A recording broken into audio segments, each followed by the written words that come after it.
بسم اللہ الرحمن الرحیم۔ حضرت سیدہ خدیجہ ہی وہ پہلی ہستی ہیں جنہیں جنتی محل کی بشارت سب سے پہلے دی گئی، اور خود اللہ پاک نے قرآن کریم میں انہیں سلام بھیجا۔ قرآن پاک میں سب سے پہلے آپ کو ہی ام المؤمنین کے لقب سے پکارا گیا۔ آپ نے سب سے پہلے حضور نبی کریم حضرت محمد صلی اللہ علیہ وآلہ وسلم کی تصدیق کی۔ آپ کا سلسلہ نسب اپنے والد گرامی خویلد بن اسد سے 4 سلسلوں، جبکہ والدہ جناب فاطمہ بنت زائدہ سے 6 سلسلوں کے بعد نبی مکرم رؤوف الرحیم حضرت محمد صلی اللہ علیہ وآلہ وسلم کے ساتھ مل جاتا ہے۔ بچپن میں ہی آپ والد کے سایہ شفقت سے محروم ہو گئیں، اور پھر والدہ بھی ایک جنگ میں شہید ہو گئیں، تو آپ نے اپنے والد کا تجارت کا کام سنبھال لیا۔ BBC کی ایک دستاویزی فلم میں مورخ بیٹنی ہیوز کا کہنا تھا کہ انہیں خود اپنے طور پر دنیا میں آگے بڑھنا آتا تھا۔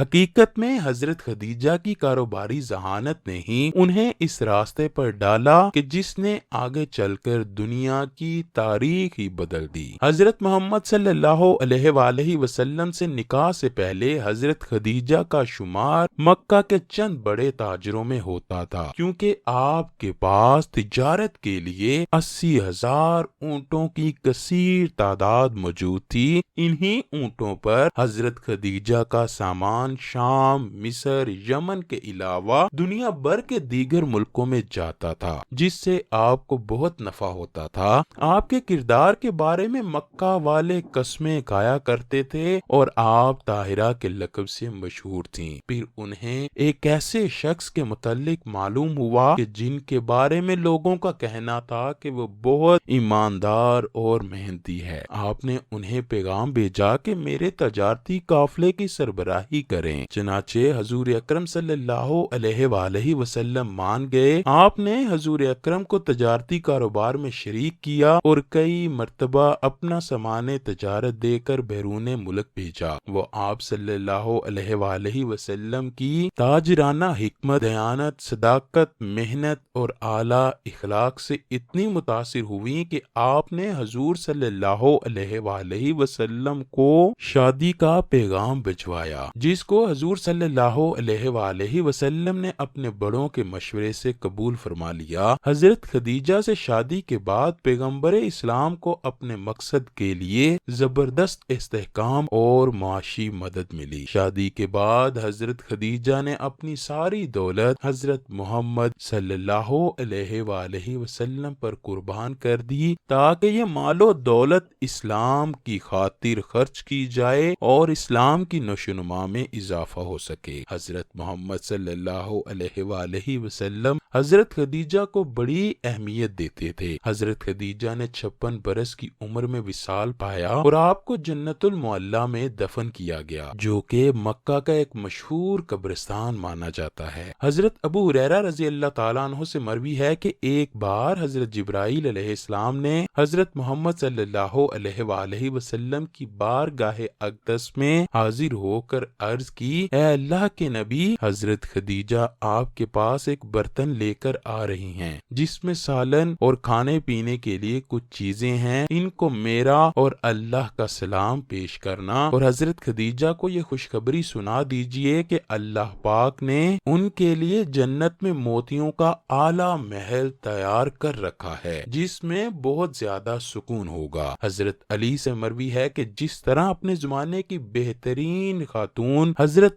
مریم ہیں، اسی طرح حضرت خدیجہ بھی اپنے زمانے کی بہترین خاتون ہیں۔ یہ حدیث متفقہ علیہ ہے۔ حضرت عبداللہ بن عباس سے مروی ہے کہ ایک بار ہم سب حضرت محمد صلی اللہ علیہ وآلہ وسلم کے پاس موجود تھے کہ آپ نے زمین پر 4 خطوط کھینچے، اور ہم سے دریافت کرنے لگے کہ تمہیں پتا ہے کہ یہ کیا ہے؟ صحابہ نے عرض کیا، اے اللہ کے نبی، یہ تو آپ اور اللہ بہتر جانتے ہیں۔ حضرت محمد صلی اللہ علیہ وآلہ وسلم نے فرمایا، یہ جنت کی بہترین عورتیں ہیں، جو کہ حضرت خدیجہ، حضرت فاطمہ بنت محمد، آسیہ بنت مزاحم زوجہ فرعون، اور حضرت مریم بنت عمران ہیں۔ حضرت خدیجہ رسول اکرم کی پہلی بیوی تھیں۔ ان کا وصال رمضان المبارک کی 10 تاریخ کو ہوا۔ حضرت محمد صلی اللہ علیہ وآلہ وسلم کو حضرت خدیجہ کے ساتھ بہت زیادہ پیار تھا، جس کا اندازہ اس بات سے لگایا جا سکتا ہے کہ نبی کریم نے حضرت خدیجہ کی زندگی میں دوسرا نکاح نہ کیا۔ حضرت عائشہ صدیقہ بیان فرماتی ہیں کہ حضور نبی کریم صلی اللہ علیہ وآلہ وسلم جب کبھی بھی حضرت خدیجہ کا ذکر فرماتے تو ان کی خوب تعریف فرماتے۔ آپ فرماتی ہیں کہ ایک دن میں غصے میں آ گئی اور میں نے کہا کہ یا رسول اللہ، آپ سرخ رخساروں والی کا تذکرہ بہت زیادہ کرتے ہیں، حالانکہ اللہ تبارک و تعالی نے اس سے بہتر عورتیں اس کے نعم البدل کے طور پر آپ کو عطا فرمائی ہیں۔ آپ صلی اللہ علیہ وآلہ وسلم نے فرمایا، اللہ پاک نے مجھے اس سے بہتر بدل عطا نہیں فرمایا، وہ تو ایسی خاتون تھیں جو مجھ پر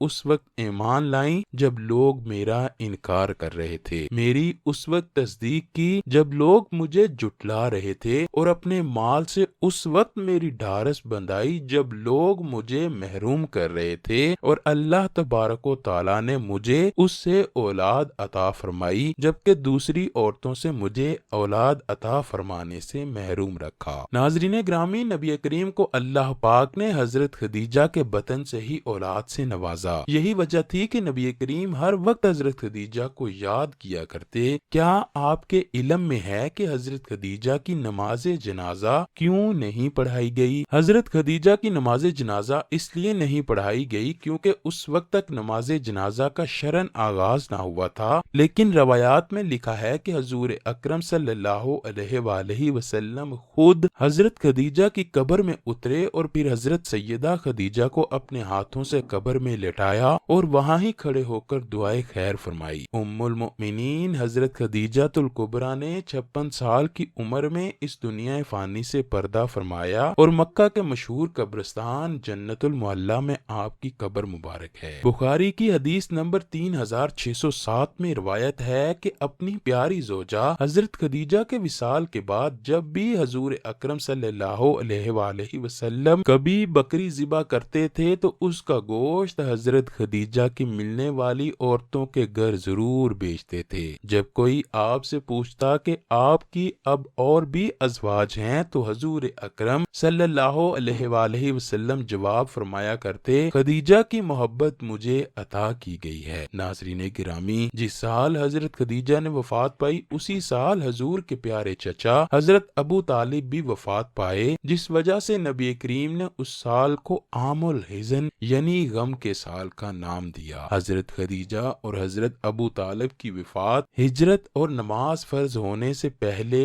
1 سال میں ہی ہوئی تھی۔